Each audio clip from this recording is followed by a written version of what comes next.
Thank you.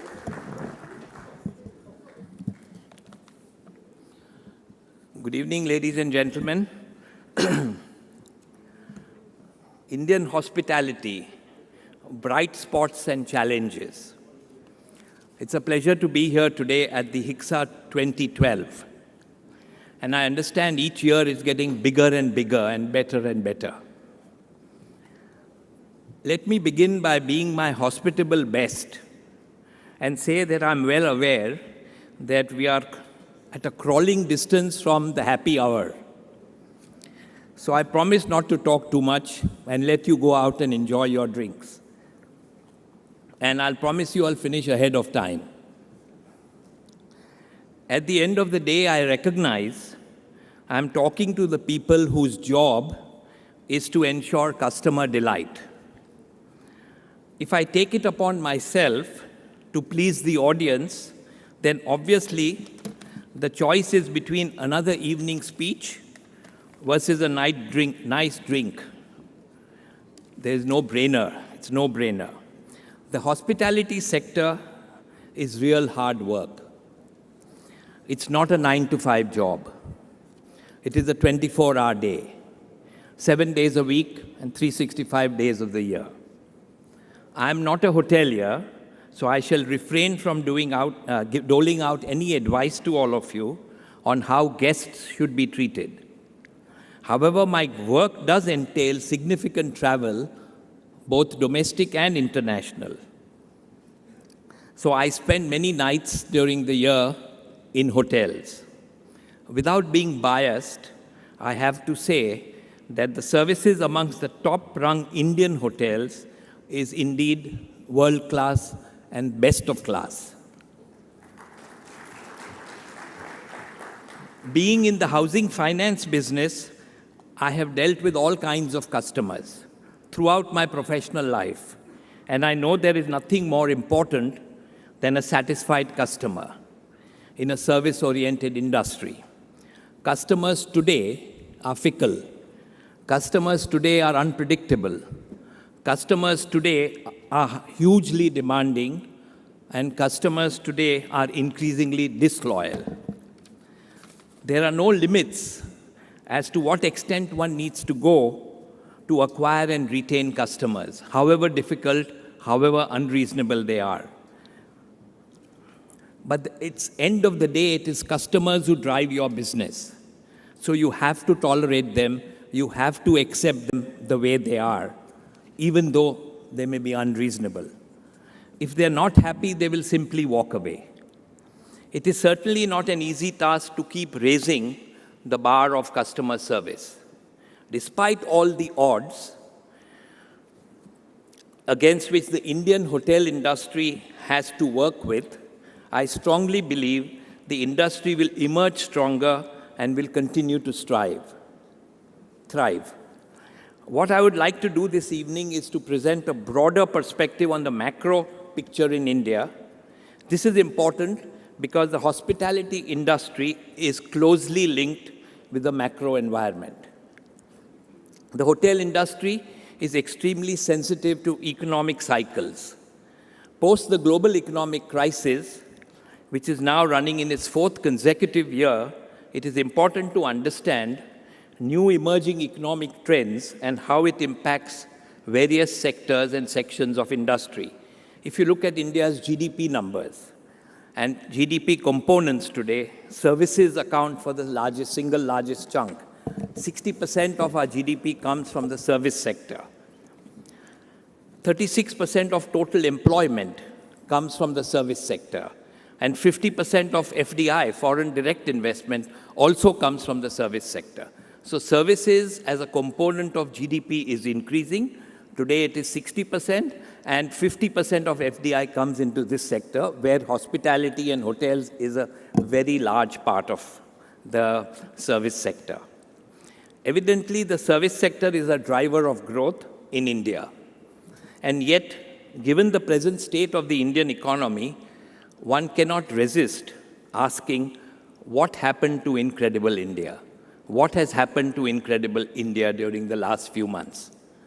The Incredible India campaign was originally conceived to actively promote tourism.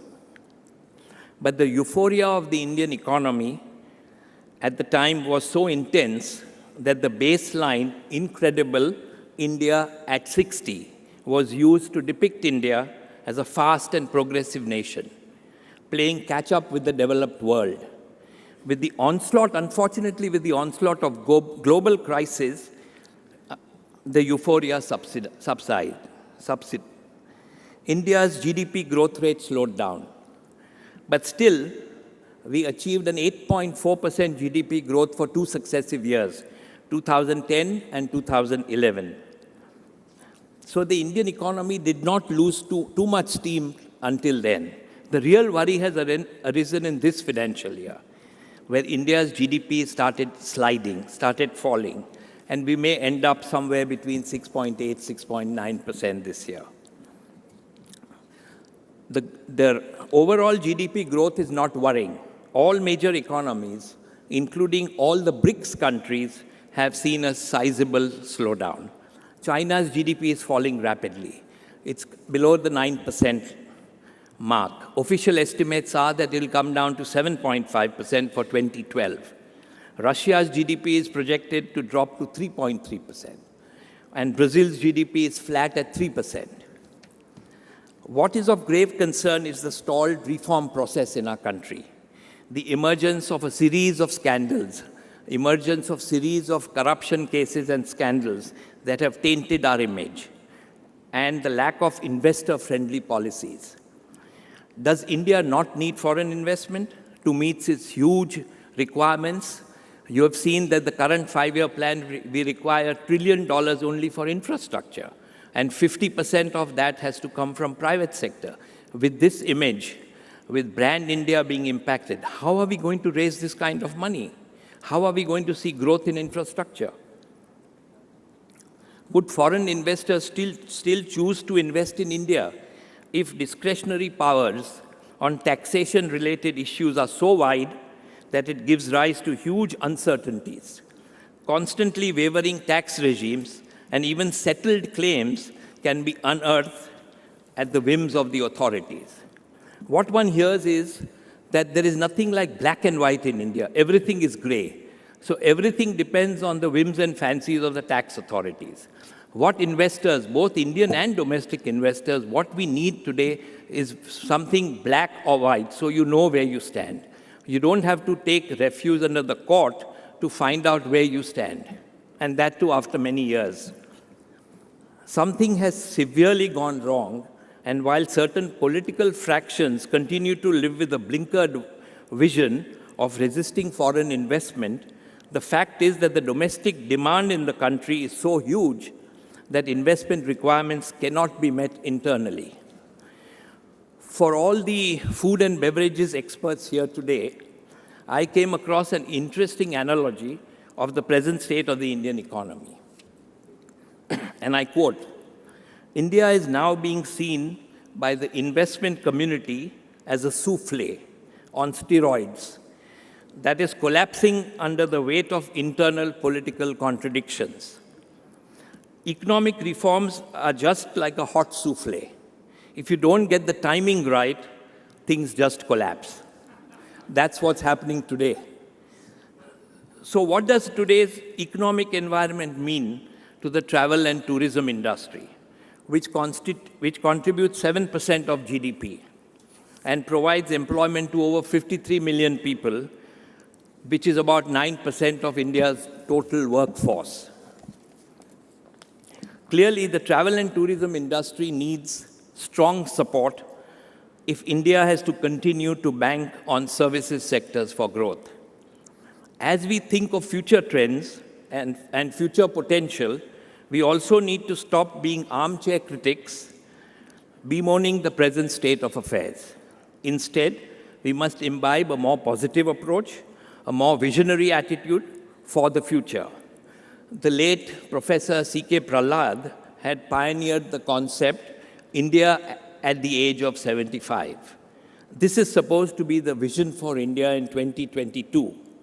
And what sets this initiative apart is that it involves Indian citizens in the process of planning and policy making. Given the preeminent position of your industry, of the travel and tourism industry in the Indian economy, the vision for this sector over the next 10 years must be inclusive. And the path for the future must be determined by key players and less by policy. Policy makers really don't contribute. It is you people who will have to decide what we can achieve in the next 10 years in the hospitality industry. We all know that India's greatest strength is in its demographic profile.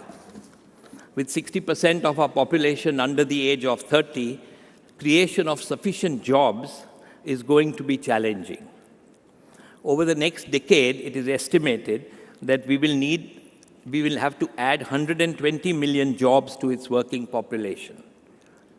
Official estimate states that 31% of these additional jobs can be created by your industry, by the travel and tourism industry. As a key employment generator, your industry will continue to be hugely significant in our future economy. However, emphasis on skill development is imperative. You know, we produce 2 million graduates in India every year. 2/3 of these graduates cannot get a job unless they have some reskilling and some additional training. Then it is possible for them to get jobs. So reskilling a graduate will be critical in your industry. The people are there, the jobs will be created by all of you, but training is very key to your success for giving customer service. The key point is that the hotel industry will have to increasingly invest in human resources, particularly at the entry and middle management levels. Like many service-oriented industries, talent retention in the hotel industry remains a challenge. It has been rightly said that the future battle of the hotel industry will not be fought over the guest, but over talent. Larger investments will have to be made creating more hotel management schools and training programs. Going forward, Indian corporates must be more proactive in supporting education institutions if they want to recruit people, if they want to retain talent. Now let's talk about foreign tourist arrivals, FTA. This is the key benchmark for global comparisons in the hospitality sector. Statistics, they say, tell different tales, depending on how you choose to interpret. India's FTAs are nearing the 7 million mark this year, indicating a doubling over 5 years. This is very encouraging. However, on the flip side, FTAs to India is under 1% of FTAs on a global level. This is very discouraging. Why does Thailand get double the tourists than India does? Or China 8 times the number of tourists that India gets? A combination of factors are come to play. Visa procedures, business environment, cost of hotel rooms, high taxes, and many other factors. There is no doubt that a laundry list of what India needs to do to increase the foreign tourist arrivals, but let me highlight some of the issues. Most of the woes of your sector understandably pertain to infrastructure, or more rightly, lack of infrastructure. For the same reason, India is still not a preferred MICE destination. However, while the quantum of foreign travelers, especially business travelers, may vary based on the economic cycles, there is a natural cushion with a growing domestic demand. We are creating a huge domestic demand with the rise in the middle class in India. The spending power of the middle class should not be underestimated. And the desire for them to take leisure time, the desire for them to take their families on vacations. The middle class, as you know, is expected to grow. And again, these numbers are there when you believe it or not. We have 250 million middle-class people in India today. In 2030, this 250 will become 800 million. It's a mind-boggling number, but the 800 million people will want some leisure activities, and your industry can provide the facilities. As income also are rising, domestic travelers will play a more significant role in your sector. This is good because it will not only give rise to newer hotel destinations, but will also encourage the development of different categories of hotels. A whole chain of budget hotels are already springing up in large numbers across the breadth and length of India.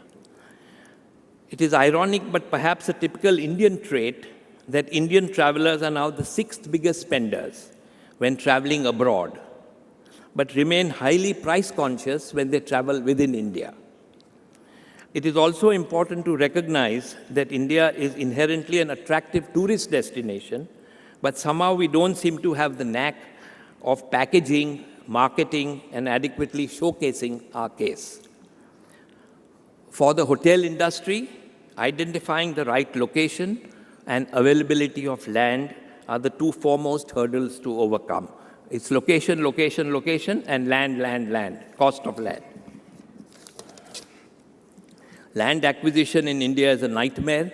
Land acquisition in India has always been a sticky issue. With an archaic Land Acquisition Act and no signs of amendment bill being passed in Parliament, acquiring land remains hugely challenging. 70% of the infrastructure projects in India today are delayed because of land issues. At the starting point itself, Indian hotels have a disadvantage as land costs account for as high as 50 to 60% of the total cost of the hotel compared to 15% internationally. So at a starting point in urban India, if you buy land, land constitutes 50 to 60%. This number is 15% elsewhere. Just to give you an example, in our business, in housing or office space, in South Bombay, land costs 90%. Construction costs 10%. Construction includes all the steel, cement, architects, fees, water, sewage, all that. But land is 90%. Obviously, this shows that we have faulty land policies. We don't have proper land policies.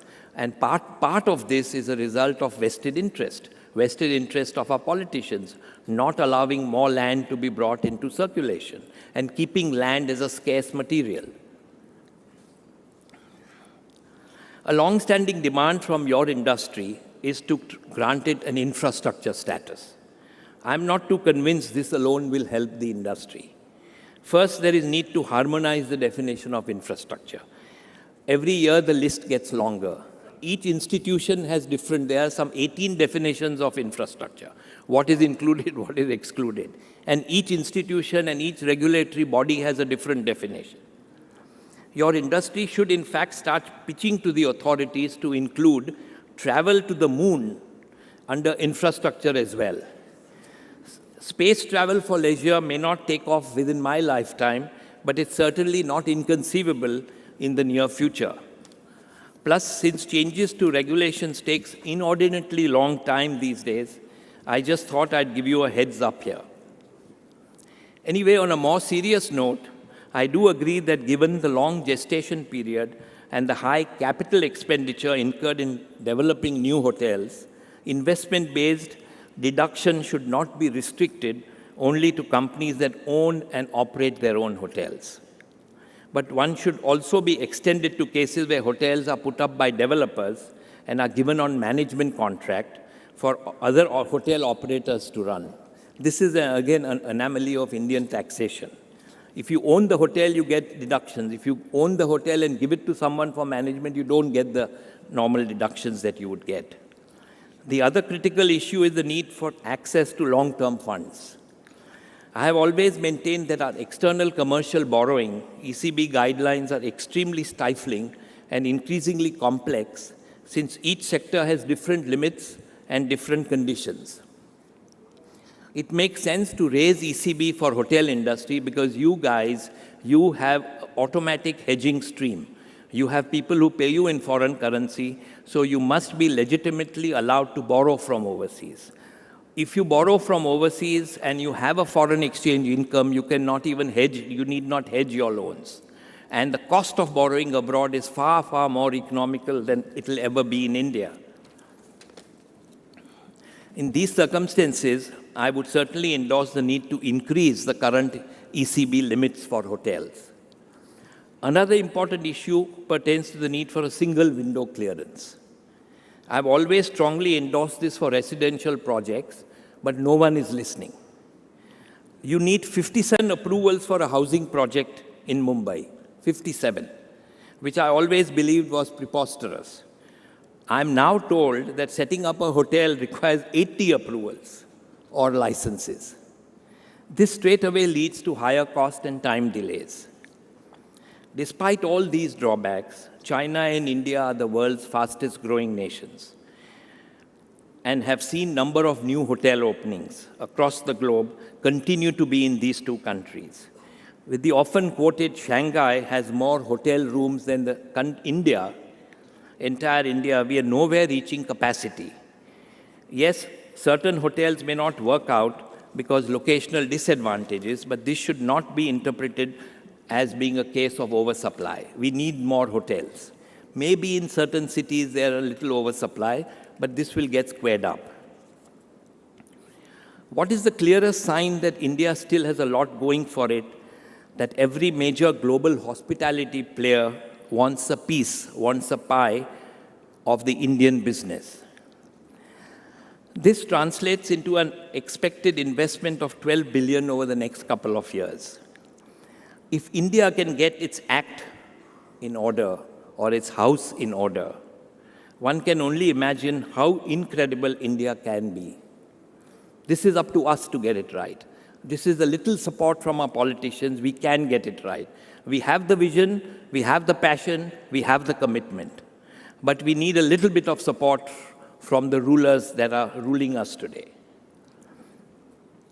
Perhaps the government of the day could benefit with a few housekeeping tips from the hotel industry. The first lesson could be to understand what do not disturb means. In effect, the government should stay out of business or businesses while the private sector can deliver better. The second tip of the government could pick up from the hotel industry is how to render service with a smile despite a tight budget. Let me take this opportunity finally to congratulate an old friend, a stalwart of your industry who has brought excellence and increased the standards of excellence to the present level. I have known Mr. Inder Sharma for many, many years, and the choice for this year's Lifetime Achievement Award given by HICSA 2012 is to Mr. Inder Sharma, who was the chairman of Sita Travels. I used to sit on the board with him on Air India, and because of our two board members were there, we brought Air India down and collapsed. But still, Inder Sharma needs a special thing, and I was delighted to see that my friend is getting the Lifetime Achievement. Congratulations, Inder. All the very best. Thank you.